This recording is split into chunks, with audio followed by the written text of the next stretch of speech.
UPSC में lateral entry विवाद के साथ साथ आरक्षण भी मुद्दा बन गया है। राजद नेता तेजस्वी यादव ने एक्स पर एक पोस्ट लिखा था। पोस्ट में उन्होंने लिखा था कि अब आरक्षण विरोधी मोदी सरकार ने कृषि अनुसंधान एवं शिक्षा विभाग से जुड़ी 368 पदों की नियुक्ति में दलितों, पिछड़ों और आदिवासियों के आरक्षण को समाप्त कर दिया।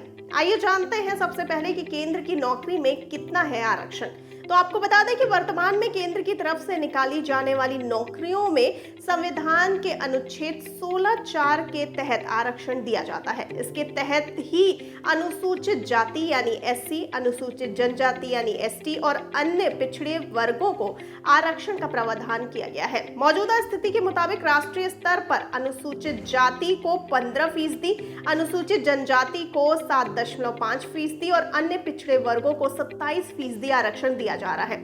इस तरह कुल 50% आरक्षण दिया जा रहा है। आइए अब जानते हैं कि किन विभागों की नौकरियों में नहीं है आरक्षण। तो सबसे पहले बात कर लेते हैं जुडिशरी की। भारतीय संविधान के आर्टिकल 124 और 217 के तहत सुप्रीम कोर्ट और हाई कोर्ट के जजों की भर्ती में आरक्षण नहीं लागू होता है।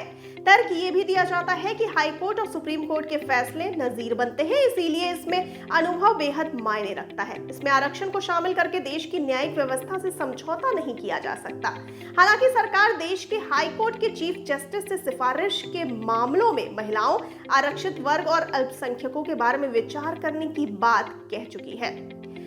अब बात करते हैं डिफेंस सेक्टर की। भारत में डिफेंस सेक्टर से जुड़ी प्रमुख भर्तियों जैसे आर्मी, नेवी और एयरफोर्स में आरक्षण को लेकर कोई नियम नहीं है। इसमें आरक्षण को लेकर कभी विवाद भी नहीं उठा। यहाँ तर्क दिया जाता है कि मामला देश की सुरक्षा से जुड़ा है। यहाँ मेरिट को आधार बनाया जाता है, यानी प्रदर्शन के आधार पर भर्ती होती है। विशेषज्ञों का कहना है कि आरक्षण भारतीय सेना के मानकों को कमजोर कर सकते हैं, इसीलिए यहाँ आरक्षण का नियम नहीं लागू होता। अब बात कर लेते हैं इसरो और डीआरडीओ सेक्टर की। तो इसरो और डीआरडीओ समेत कई ऐसे संस्थान हैं जहां पर प्रमुख भर्तियों में आरक्षण नहीं दिया जाता।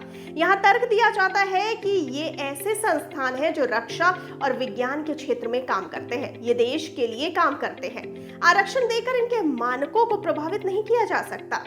इसरो गुणवत्ता पर ध्यान केंद्रित करता है और सभी के साथ समान व्यवहार करने की पॉलिसी में यकीन रखता है। अब बात करते हैं सीनियर के प्रमोशन के बारे में। तो ऑल इंडिया सर्विसेज जैसे आईएएस, आईपीएस और आईएफएस में सीनियर लेवल पर आरक्षण का कोई प्रावधान नहीं है।